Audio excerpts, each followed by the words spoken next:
বাড়িতে হঠাৎ করে যদি কোনো অতিথি আসে বা সন্ধেবেলা চায়ের সঙ্গে অনায়াসেই কিন্তু বানিয়ে নিতে পারেন দারুণ চটজলদি এই ভেজ স্প্রিং রোল। আর এটা কিন্তু খেতেও দুর্দান্ত হয়। স্প্রিং রোলের শীটটা আগে তৈরি করে নেব। এর জন্য একটা বোলের মধ্যে আমি নিয়ে নিয়েছি, দেখুন, 1 কাপ পরিমাণ ময়দা, আর নিচ্ছি হাফ কাপ পরিমাণ কর্নফ্লাওয়ার, সামান্য 1 চিমটি পরিমাণ নুন দেব। এই স্প্রিং রোলের শীটটা কিন্তু বানানো খুবই সহজ। অনেকেই ভাবেন এটা বানানো খুব কঠিন, কিন্তু যদি স্টেপসগুলো ফলো করেন কোনো ব্যাপার নয়। শুকনো উপকরণগুলোকে খুব ভালো করে আগে মিশিয়ে নিয়ে তারপরে অল্প অল্প করে জল অ্যাড করেছি। একেবারে কিন্তু খুব বেশি জল দিচ্ছি না, তবে এই ঘোলটা কিন্তু একটু পাতলাই হবে। আমি একটু কনসিস্টেন্সিটা আপনাদের বোঝার সুবিধের জন্য দেখুন হাতা দিয়ে দেখিয়ে দিচ্ছি একটু ফেলে। এটা কিন্তু একদম পাতলা। স্প্রিং রোলের শীটের জন্য এইভাবেই কিন্তু ঘোলটা রেডি করে নেবেন। ছোট একটা ননস্টিকের প্যান আমার কাছে ছিল, তাতে অল্প তেল আমি ব্রাশ করে নিলাম। এবার এটাকে কিন্তু খুব গরম করব না, তার আগেই 1 হাতা করে ওই ঘোলটা দিয়ে এভাবে চারদিকে ঘুরিয়ে নেব। 2-3 মিনিট অপেক্ষা করলেই দেখবেন এটা সুন্দরভাবে প্যান থেকে ছেড়ে আসছে।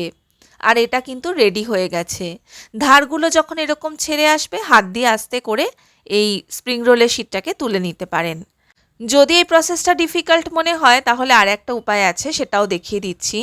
যখন দেখবেন এভাবে জিনিসটা ধার থেকে ছেড়ে আসছে, একটা থালার ওপরে একটুখানি প্যানটাকে ধরে উল্টে দিয়ে ঝাঁকাবেন, দেখবেন সুন্দরভাবে স্প্রিং রোলের শীটটা বেরিয়ে আসবে। এইভাবে এক একটা করে স্প্রিং রোলের শীট তৈরি হয়ে গেলে ওপর থেকে কিন্তু একটু ময়দা ডাস্ট করে রেখে ঠান্ডা করে নেব। রোলের ভেতরের পুরটা বানানোর জন্য কড়াইয়ে আগে রিফাইন অয়েল গরম করে প্রথমে দিলাম রসুন আর কাঁচা লঙ্কা কুচি, তারপরে দিয়ে দিলাম পেঁয়াজ কুচি। ভালো করে ভেজে নিয়ে দিয়ে দেব সরু সরু করে কাটা গাজর, আর দিচ্ছি বিনস কুচি, কিছুটা ক্যাপসিকাম কুচানো আর বাঁধাকপি, সেগুলোকেও আমি ঝিরিঝিরি করে কেটে নিয়েছি।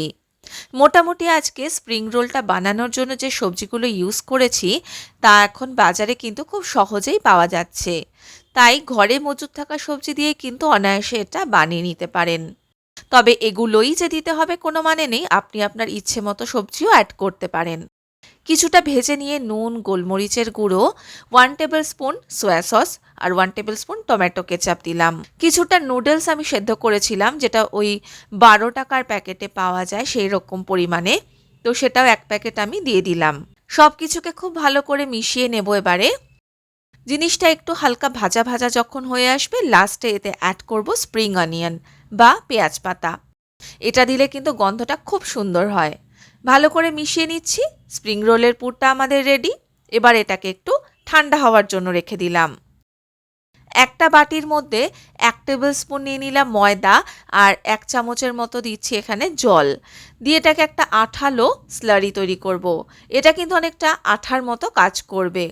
আমরা স্প্রিং রোলগুলো এবার গড়ে নেব। তার জন্য দেখুন পুরটা তো ঠান্ডা হয়ে গেছে, একটা ফ্ল্যাট সারফেসের মধ্যে কিছুটা শুকনো ময়দা আগে ডাস্ট করে নিচ্ছি। আমি এখানে চপিং বোর্ড ইউজ করেছি, আপনারা কিন্তু যে কোনো এরকম ফ্ল্যাট সারফেসেই করবেন। একটা করে স্প্রিং রোলের শীট রেখে এক সাইডে লম্বালম্বিভাবে পুরটাকে দিয়ে দিলাম। পুরটা যেন অবশ্যই ঠান্ডা হয়ে যায় সেটা কিন্তু খেয়াল রাখবেন। দু সাইড থেকে অল্প করে নিয়ে আগে তারপরে এভাবে রোলটা করব, তাহলে কিন্তু স্প্রিং রোলটা বানানোর সময় খুলে যাবে না। আর তারপরে ধারের দিকে ওই স্লারিটা একটু দিয়ে এভাবে ফাইনালি এটাকে র্যাপ করে দেব। ব্যাস, এভাবেই কিন্তু সহজেই তৈরি করে নিতে পারেন এক একটা স্প্রিং রোল। আমি আর একটা বানিয়ে দেখিয়ে দিচ্ছি। এখানে দেখুন আগে দুপাশ থেকে এভাবে নিয়ে চেপে ধরবেন, নিচে থেকে নিয়ে এবারে আস্তে আস্তে জিনিসটাকে ফোল্ড করতে শুরু করবেন। এভাবে আস্তে আস্তে রোল করে নিয়ে একদম ধারে গিয়ে স্লারিটাকে লাগিয়ে দিলেই কিন্তু সুন্দরভাবে আঠার মতো এটা আটকে যাবে আর খুলে আসবে না ভাজার সময়। তো এই জন্যই বলছি স্লারিটা একটু ঘনভাবে তৈরি করবেন। স্প্রিং রোলগুলোকে এভাবে বানিয়ে নিয়ে আপনারা কিন্তু চাইলে কোনো এয়ারটাইট কন্টেনারের মধ্যে এগুলোকে স্টোর করে 1 সপ্তাহ অবধি রেখে খেতে পারেন। চাইলে আগে থেকে বানিয়ে রাখতে পারেন, পরে এগুলোকে গরম গরম ভেজে নিতে পারেন। আমি কিন্তু এভাবেই সবকটা স্প্রিং রোল আগে তৈরি করে নিচ্ছি। এগুলো দেখুন রেডি হয়ে গেছে। এবার এগুলোকে ফ্রাই করার জন্য কড়াইয়ে নিয়ে নিয়েছি রিফাইন অয়েল, আর বেশ গরম করে নেব তেলটাকে। তারপরে মিডিয়াম আঁচে রেখে একটা একটা করে স্প্রিং রোল সাবধানে ছেড়ে দেব। একসঙ্গে খুব বেশি দেবেন না, আর প্রয়োজন মতো এগুলোকে উল্টে পাল্টে হালকা গোল্ডেন কালার আসা অবধি কিন্তু ফ্রাই করতে হবে। দেখবেন দুদিক যখন এরকম গোল্ডেন কালার আসবে আর ওপরটা বেশ ক্রিস্পি হয়ে যাবে, তখন এগুলোকে তেল থেকে তুলে নিতে হবে। আশা করি আওয়াজটা শুনে বুঝতে পারছেন কতটা ক্রিস্পি হয়েছে ওপরটা। সন্ধেবেলা টিফিনে কিন্তু অবশ্যই এই স্ন্যাক্সটা একবার বানিয়ে দেখুন। আর ভালো লাগলে আমাকে জানাতে ভুলবেন না। আমার চ্যানেল দ্য বং বেগুনিকে সাবস্ক্রাইব করে পাশে থাকার অনুরোধ রইল। ধন্যবাদ।